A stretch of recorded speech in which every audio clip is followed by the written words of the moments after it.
All right, so this is basically the same presentation that I did a couple years ago, a little bit shorter, and one new slide. So the first thing I'd like to say is that in this subject, it's my generation, we like to tend to be funny, but it's not a funny subject. And just last week in the parking lot right here in the town of Gray, I was having a conversation with an extremely nice person, and they said something, and it wasn't directed towards me, but it was just not quite right, and it's generational. And so one thing I would like to say right off the bat is we all come from different generations here, and so if you're on the receiving end or on the other side, you just need to stop and think about what you say before you say it, because perception is everything in this subject. So with that, we'll start. We're going to go through this quick just in case we have technical difficulties here. The next slide just tells you where to find the personnel policy as well as the social media personnel policy. So follow those links, they're on your handout. Basically, this is just going to, if you have any questions afterwards, feel free to ask them. I'm going to go through some definitions and quickly scroll through these. We will be covering and discussing 3 types of illegal prohibited behavior: workplace harassment, sexual harassment, and discrimination. I had this slide last time, but it just, anybody who's waitressed in this room ever understands that. These are the protected classes under federal law: race, sex, religion, age, 40 and older, which is a lot of us in this room. If you have a disability, a person who uses leave covered by Federal Family and Medical Leave Act, a person who uses military leave, a person who associates with a protected class, a person who opposes unlawful employment practices, files a complaint or testifies about violators or possible violations, and any other protected class is defined by federal law. So since the last time I spoke on this subject, what has changed? Last year we did our training by just watching the same videos over again. The Me Too movement, if any of you followed social media at all, it was a big deal, and since that movement, there's been a 50% increase from 2018 from 2017 in lawsuits against employers, and sexual harassment charges filed with the EEOC have increased by 14%. So just let that sink in a little bit. So you need to be careful. First of all, we don't want to offend someone or hurt someone. And second of all, we don't want to put our employer or ourselves in that situation. So when in doubt, just don't say it. Think twice before you open your mouth. Workplace harassment is unwelcome, unwanted, offensive conduct based on or because of employer's protected class or status. Workplace harassment examples: an employee repeatedly addresses coworkers with a derogatory comment or stereotypes related to their race or religion. An employee tries to get a coworker to resign by spreading untrue, malicious gossip about a coworker because of the coworker's disability. Bullying. Bullying is defined as making fun of, putting down, or threatening another person. Often there is an imbalance of power. So you've got types of bullying. You've got physical, which is obvious; verbal; social, which is excluding or rejecting someone in your group; and cyber, using a digital medium. Workplace bullying includes deliberate, repeated, unreasonable behavior directed towards a person, group of persons in the workplace that have the effect of humiliating. I see my text box and my picture got slid across there a little bit. So we'll fix that for next year. So it interferes with the employee's ability to work or be productive or feel comfortable in their environment. Cyberbullying, which is the new things, because people are a lot bolder and braver behind a keyboard than they are in person. That's the willful and repeated harm inflicted through the use of computers, cell phones, or other electronic devices. Instant messaging is often used on computers as well as in cell phones. We don't do that as much here, but at my last employer, we instant messaged each other constantly because we were in cube world. And it was very easy for people to engage in conversation that might not be appropriate about another employee. We don't use that tool, but it is out there, so It's just something to think about, because you're talking about someone and you're excluding them in your conversation, and you're doing it behind a screen. Cyberbullying terminology. When I did this a couple years ago, some of these things I had no idea what they were, which just shows how out of touch you are in just one generation. And of course, my kids would know what all of these are. But I defined the ones, I think most of them are obvious to you, but I defined on the next slide, I took that slide out actually, so let me go back. What was the one that I thought was the strangest? Flaming. That is the one that I thought, and does anybody know the definition of flaming in here? So that's where you get a group of people on a social media environment, and you just completely keep at them continually until you push them over some sort of an edge. That's called flaming. The other one that I didn't know about as much was impersonation. People go out, we were all probably aware of this now, but they actually create a Facebook page for somebody else and put things on it that are inflammatory, and it's not their page. You're impersonating somebody else and creating I just never even thought, crossed my mind. Online grooming is where you make someone comfortable with you, or misrepresent yourself, and you're grooming them to set them up to get into a assault situation, sexual or otherwise. So you keep, you're nice to them. You don't tell them that you're 40 and they're 15, that type of thing. And you keep opening, oh, I really like to go water skiing too, you know, would you like, and you eventually, so you set it up till you actually meet that person. An example of Coercion.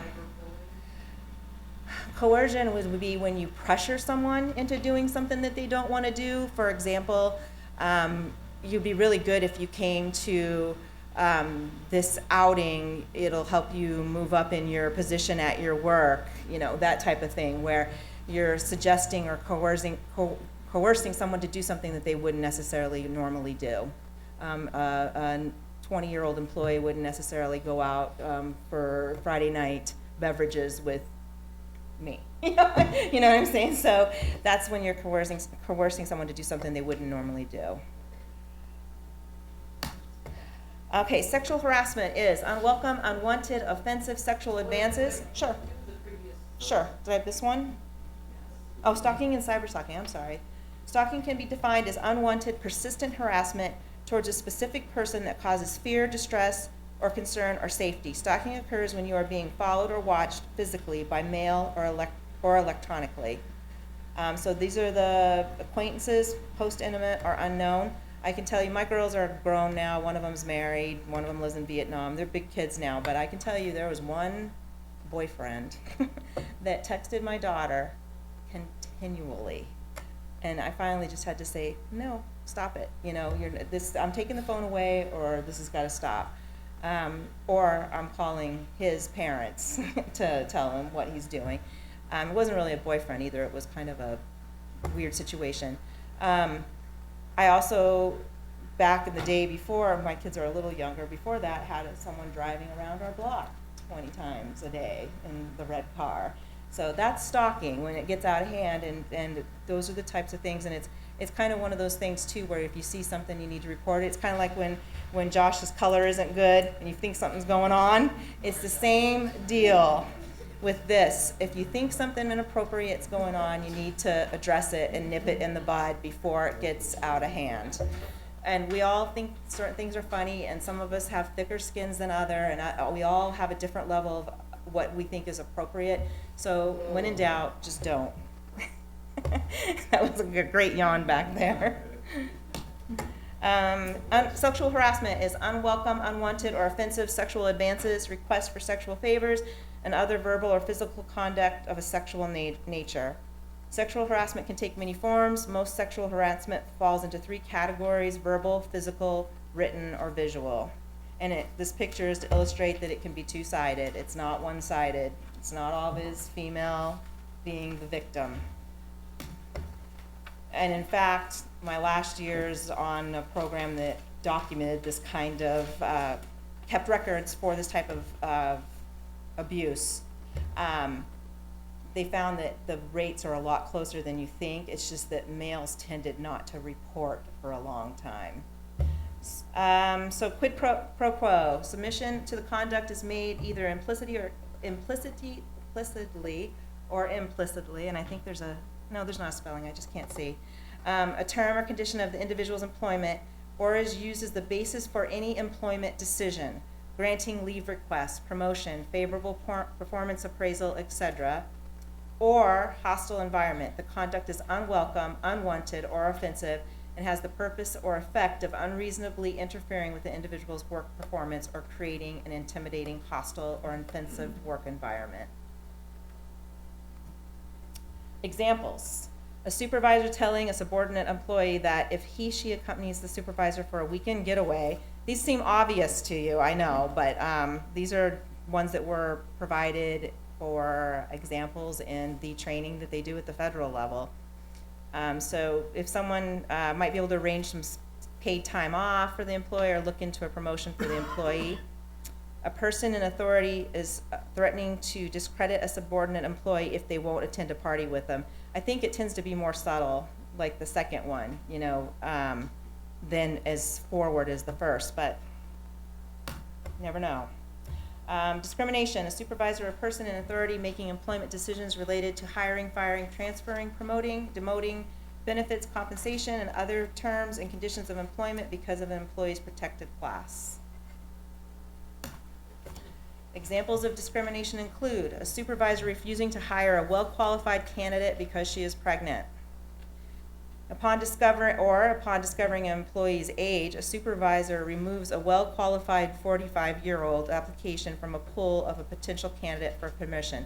And why is that? Because protected class is 40 and over. So if someone's 45 and you say, I really wanted someone more long-term than that, you know, they only have a few good years left in them, you know, you just can't do that. Whether it's 50 or 55 or 60, you can't do that if they're the best qualified candidate. These examples are assuming there's not a lack of legitimate occupational qualifications. Obviously, if you work for a job that you need to be able to lift 50 pounds, this is a different situation. Harassment and discrimination wrap-up. Any employee believing that they have been subject to workplace harassment, sexual harassment, or discrimination should report that behavior to their immediate department head or town manager. A complaint may be made verbally or in writing. And why do employees hesitate to report? The answer is, of course, they're afraid of losing their job, retaliation, fear of getting someone in trouble with their job, fears of disrupting the workplace, fear of being accused of having no sense of humor. I think that's a big one, to be honest with you.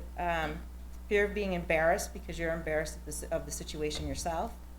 Fear of not being believed or heard. Discrimination, harassment are generally subtle and inconspicuous. And then fear of being a snitch. So what can a department head do to help employees feel safe reporting workplace harassment, sexual harassment, and discrimination? You can set an example of respectful workplace behavior. Have clear expectations that discrimination, workplace harassment, and sexual harassment are not tolerated.